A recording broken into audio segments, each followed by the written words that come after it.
Bonjour à tous et bienvenue pour cette toute nouvelle vidéo, j'espère que vous allez bien. Bon écoutez, ça va plutôt pas mal aujourd'hui. Comme d'habitude j'ai envie de vous dire, et ça je vous le dis assez souvent, on va parler des sorties SVOD de la semaine.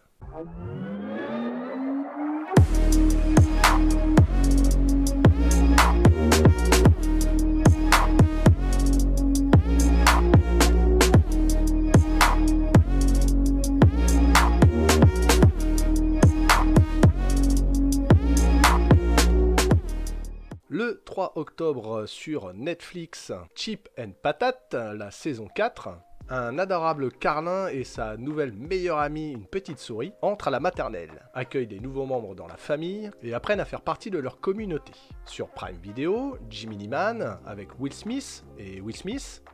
Oui, vous verrez, ils sont deux. Henry est un assassin d'élite âgé de 51 ans qui est prêt à prendre sa retraite après avoir effectué sa 72e mission. Mais ses plans sont bouleversés lorsqu'il devient la cible d'un jeune agent mystérieux, qui semble même pouvoir prédire tous ses mouvements.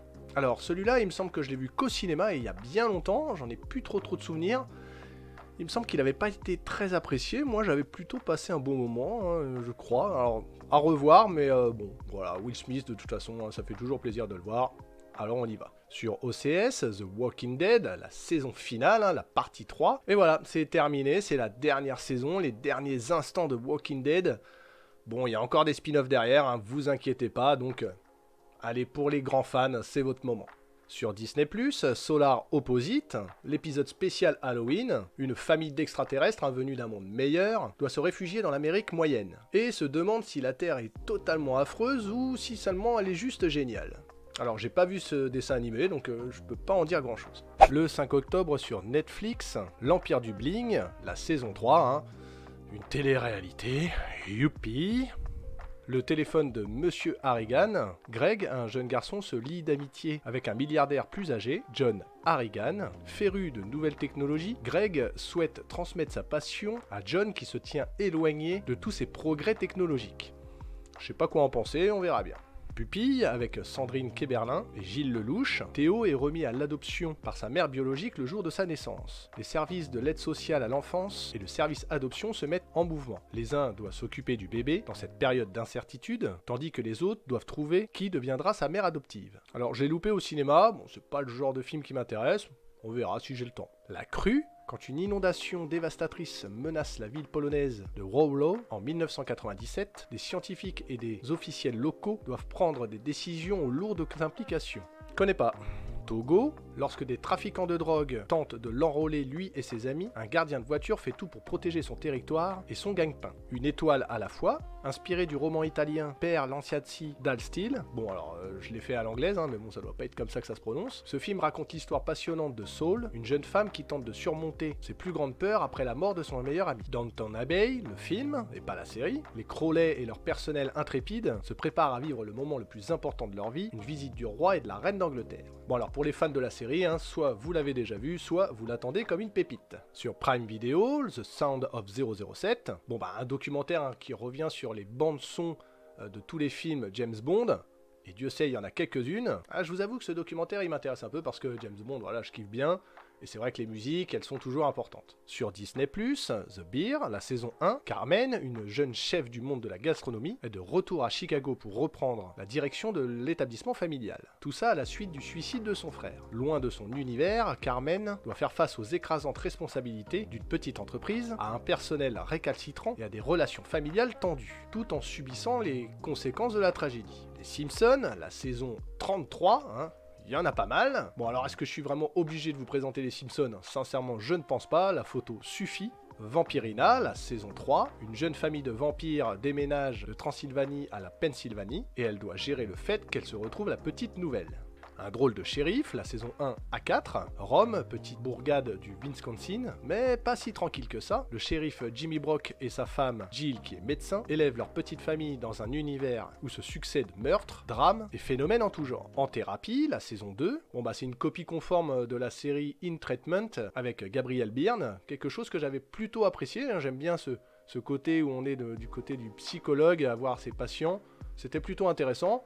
La version française, j'avais regardé la saison 1, c'était plutôt pas mal, donc pourquoi pas sur la saison 2. Sur OCS, Viens, je t'attends, Clermont-Ferrand, à la veille de Noël, un attentat terroriste plonge la ville dans un état de panique. Dans ce climat tragique, Médéric, un jeune homme d'une trentaine d'années, tombe follement amoureux d'Isadora, une prostituée plus âgée. Bon alors le pitch il donne pas envie, mais bon, pourquoi pas. Le 6 octobre sur Netflix, Aftershock, séisme sur le toit du monde. Un tremblement de terre de grande amplitude sème la panique dans les rues de New York. Dans le chaos, 4 familles tentent de survivre. Le 7 octobre sur Netflix, The Midnight Club de Mike Flanagan. Dans un manoir à l'histoire mystérieuse, 8 membres du Midnight Club se retrouvent tous les soirs à minuit pour raconter des histoires sinistres et rechercher des signes surnaturels venus d'outre-tombe.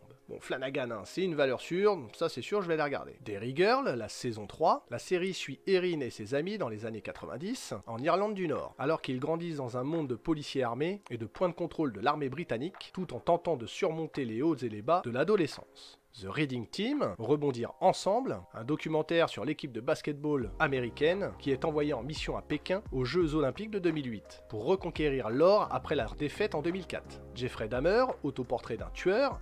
Bon bah après avoir vu la série, je suppose que vous le connaissez un peu, mais si vous voulez en savoir encore plus, eh ben ce documentaire est fait pour vous. Kev Adams, Le Vrai Moi, spectacle de Kev Adams, humoristique, qui va raconter un peu sa vie depuis les débuts.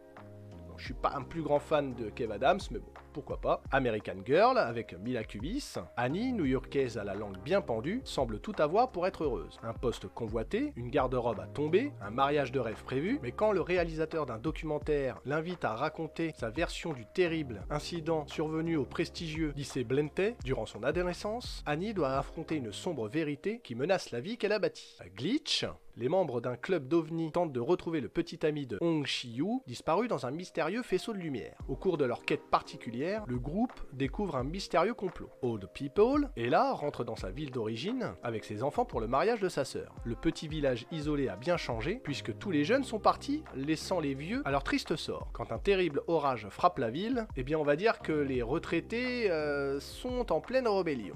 Qui est la taupe? Encore une télé-réalité. Allez, youpi!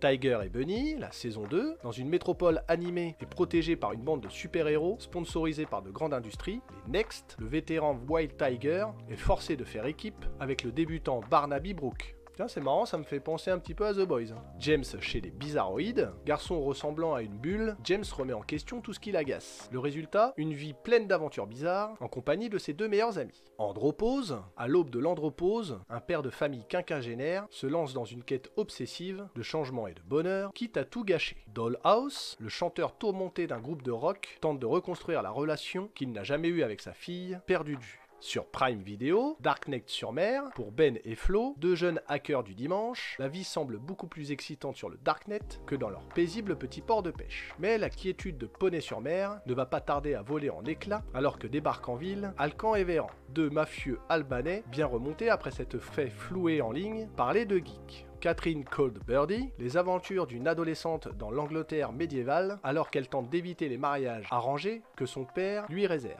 Sur Disney+, Werewolf by Night, un petit court-métrage des studios Marvel, Jack Russell a hérité de la capacité de se transformer en loup-garou, un sort attribué par son père sorcier. Lorsque la lune est pleine, Jack se transforme et hérite d'une force et d'une endurance surhumaine et combat les criminels. Bon alors, au vu de la bande-annonce, ça avait l'air ultra intéressant, notamment en noir et blanc, un peu à l'ancienne.